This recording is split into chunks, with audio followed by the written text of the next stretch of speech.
सम्पूर्ण नमस्कार। हजुरहरूलाई मेरो युट्युब च्यानलमा हार्दिक स्वागत छ। मैले हजुरहरूको लागि एकदमै राम्रो मादलवाला सिरानी बनाएर देखाएको छु। यो कसरी बनेको हो भन्ने कुरा पनि हजुरहरूले यही भिडियो मार्फत हेर्न सक्नुहुन्छ।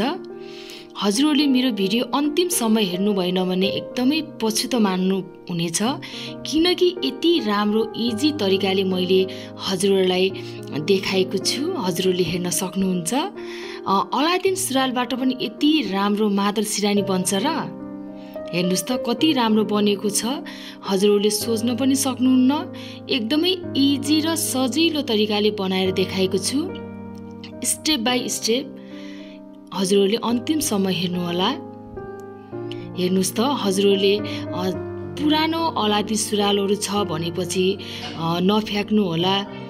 घरमै हजुरहरूले यसरी बनाउन सक्नुहुन्छ। यति राम्रो मादल सिरानी बन्छ।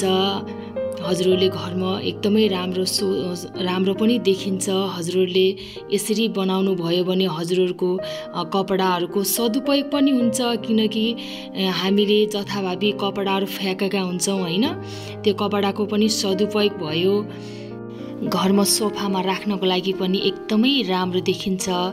हजुरहरूले नसिलाएर मादलको सिरानी यति राम्रो सजिलो तरिकाले पनि सिकाएको छु हैन। यसरी बनायो भने हजुरहरूको घरमा पनि एकदमै राम्रो देखिन्छ।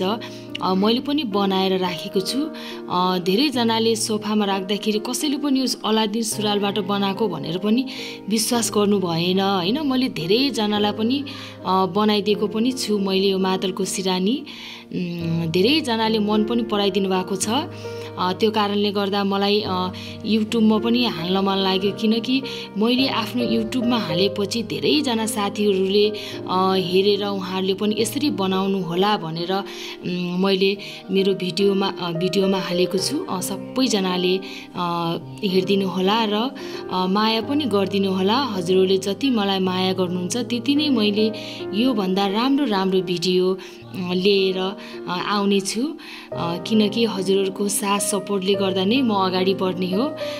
हजुरहरूले कमेन्ट गर्न सक्नुहुन्छ हजुरहरूलाई कस्तो कस्तो भिडियो चाहियो र अलादिन सुरुवालबाट अरू डिजाइन के बन्छ भनेर कमेन्ट गर्न सक्नुहुन्छ।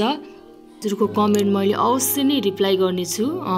हजुरहरूलाई अझै पनि अलादिन सुरुवालबाट के डिजाइन बन्छ र अरू डिजाइन यो चाहियो भनेर हजुरले कमेन्ट छोड्नुभयो भने मैले त्यो अनुसारको भिडियोहरू राम्रो भिडियोहरू ल्याउने छु। हजुरहरूले मेरो भिडियो अन्तिमसम्म हेरिदिनु होला। एकदमै राम्रो बनेको छ। मैले आफैले नै बनाएको हो। मैले अलादिन सुरुवालबाट धेरै डिजाइनहरू बनाएँ। त्यसपछि बनाइसकेपछि एउटा चाहिँ मलाई यो मेरो सुरुवाल पनि एकदमै मन परेको सुरुवाल हो। किनभनेपछि यो धेरै च्यातिसकेपछि मैले सोचेँ कि अब एउटा मादलवाला सिरानी पनि बनाउँछु भनेर आफूले नै यसरी बनाएको हो मैले। मलाई पनि एकदमै मन पर्यो। हजुरहरूलाई कस्तो लाग्यो हजुरहरूले कमेन्ट छोडिदिनु होला। त्यसपछि हजुरहरूले यसरी बनाइसकेपछि मेरो पनि एकदमै राम्रो भयो भनेर कमेन्ट गर्नु।